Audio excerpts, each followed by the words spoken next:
Sa isang mixing bowl nga ay magkakrak tayo dito ng 3 buong itlog. Ayan, subalit 3 buong itlog po ang ating ilalagay dito. Kung meron po kayong large egg, 3 yung ating gagamitin dito. Pero kung medium or small to medium egg ang inyong gagamitin dito, ay pwede kayong magdagdag ng isa, bali 4 na itlog.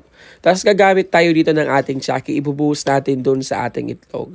Napakasarap ng ating recipe ngayon na hindi mo akalaing pwede natin itong gawin sa ating tsaki. O diba? So gupitin lang natin yung ating tsaki. Pagkatapos ibuhusan din natin dun sa ating itlog. Lahat ng ating tsaki ang ibubuhos natin dito. Bali 350 ml po ito ng tsaki. So kailangan talaga hindi malamig yung ating tsaki para hindi siya mahirap iluto mamaya. Haluin lang natin at maglalagay tayo ng konting sugar lang guys. Kasi matamis na yung ating tsaki dito. So, kailangan kunting sugar lang. Pero kung gusto mo yung matamis talaga, pwede naman dagdagan nyo yung sugar. And then, maglalagay tayo ng 1 cup ng ating all-purpose flour. And then, 3 batches ang ating ilalagay dito. Huwag natin bibiglain lahat ng 1 cup ng ating flour para hindi siya magbuo-buo.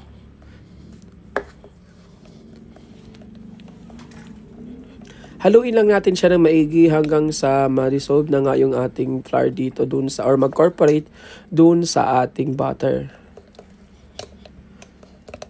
Ayan nga guys, kung meron po kayong butter or margarine, pwede po natin yan lagyan.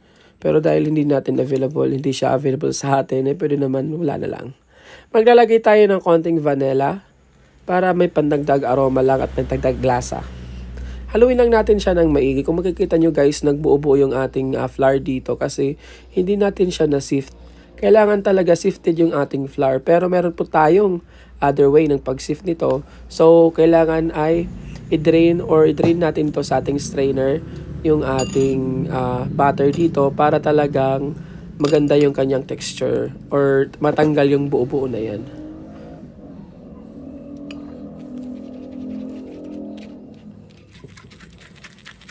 Ayan nga guys, meron po na po tayong TikTok account. Ayan, nilalagay ko yung link dun sa ating description box. Yung ating TikTok account ay Happy Tammy RT. Ayan, so meron na po tayo ngayong 8,000 followers sa ating TikTok. Kaya mag-follow na kayo doon. Napakarami din natin itong mga videos, mga PR package review, mga unboxing, at mga ibang kalokohan. Ayan, meron na din po tayong Facebook page. As of now, meron na po tayong 15k followers sa ating Facebook page. Doon ko din po ina-upload yung mga shorts video, yung mga PR package din, at mga unboxing ng ating mga sponsors. So, ayan. So, may batch lang ang ating pag-drain dito. Hindi kailangan talaga lahatin natin. So, kailangan talaga guys, matanggal yung buo-buo na yan kasi hindi siya maganda pag linuto natin. Makikita nyo siya guys mamaya. Medyo talaga, meron talagang buo-buo. Alam mo yung kumakain ka ng cupcake, pag kakagat mo, meron kang makikitang flour pa doon na buo. Yan yun guys. Yun yung sinasabi ko. So, kailangan talagang matanggal yung mga buo-buo na yan. So, yan talaga yung pag nagbe-bake ka talaga ay kailangan sifted yung ating mga dry ingredients para hindi talaga siya magbuo-buo. And then pantanggal din kung meron siyang mga insekto or kahit anong mga para lang maging safe lang tayo, di ba? So ayan, tapos na tayo. Kung makikita niyo kanyang consistency ng ating butter kapag na-drain natin to sa ating strainer or na-sift, ano bang tawag dyan? Basta, kinanhan natin yan. So, makikita nyo, consistency ng ating butter dito ay napakaganda at napaka-smooth na lang niya. So, kung makikita nyo, parang liquid na siya. So, ganitong texture, ganitong consistency ang kailangan natin. So, set aside lang muna natin, kunin natin yung ating induction cooker. And then, gagamit po tayo ng kakaibang pan, yung ating rectangle pan or square pan, ano bang tawag dyan. Basta, mula po yan sa carrot. And then, grease lang natin siya ng konting oil para hindi dumikit yung ating mixture, yung ating butter dito. So, sa mga nagtatanong kung saan natin nabili yung ating induction cooker, ay nabili lang po natin to sa Lazada at Shopee. Nalagay ko na lang yung link sa ating description box sa baba. Ayan, mag-scoop lang tayo ng ating butter dito and then lutuin na natin dito sa ating rectangle pan na kakaiba. So, kakaiba din ang pagluluto natin dito dahil hindi mo akalain pwede natin itong gawin. So, bali itong square pan or rectangle pan, ganito talaga yung kanyang way ng pagluto dito. So, kung makikita nyo, roll lang natin siya. Huwag po natin siyang Lalakasan yung apoy kasi masusunog yung ilalim ng ating linuluto dito.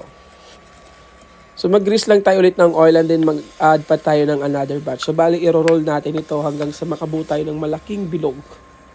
Makikita nyo guys mamaya kanyang final output. Napakaganda at napakasarap niya guys. So yung ating apoy dito ay low to medium lang. Kung mas maganda kung low na lang yung gamitin para hindi agad masunog yung ilalim ng ating linuluto. So repeat the process lang kung makikita nyo. Hindi ko kasi ma-explain kung anong tawag dyan sa pag-ano niya yan. Basta mayroon ako nakita sa mga Facebook at sa mga ibang content creator, ganito yung ginagawa din nila. Pero yung atin ay kakaiba. Ginawa natin ng twist, o di ba? Yung kanila kasi ay itlog lang guys. Nagawa na sila ng sunny side up. Sunny side up, hindi yun. Basta nagawa lang nila silang egg mixture. Pagkatapos ganito yung ginawa nila. Yung atin ay nilagyan natin ng chucky para kakaiba talaga. Ayan, so luto na siya guys. Kailangan lang natin ay makompress ito para hindi siya matanggal. Ayan, kung makikita nyo, natanggal siya guys. So, kailangan talagang madikit siya dun sa ating iba pang, basta dumikit lang siya guys.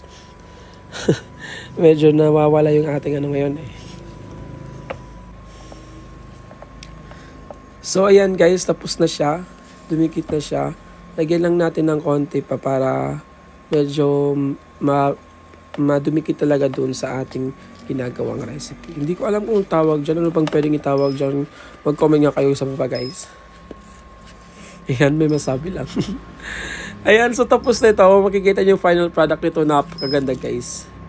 Lalo na pag hiniwa na natin siya mamaya. Napakaganda. Makikita nyo, di ba? Grabe naman yun.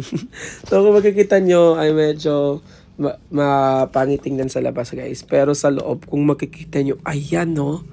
Kung makikita, umuusok-usok pa yan guys. So, hindi siya fully cooked. Half cooked lang siya guys. Kung makikita nyo. Pero napakasarap din guys. I-drizzle natin yan ng konting maple syrup. Or pwede rin kayong mag-drizzle ng chocolate syrup. Or kahit wala naman. Or kung meron po kayong butter, grease nyo ng butter para mas lalong sumarap. At lagyan nyo ng konting sugar or cinnamon para mas lalong sumarap. O diba? So, ito na guys. Yung ating napakasarap na recipe.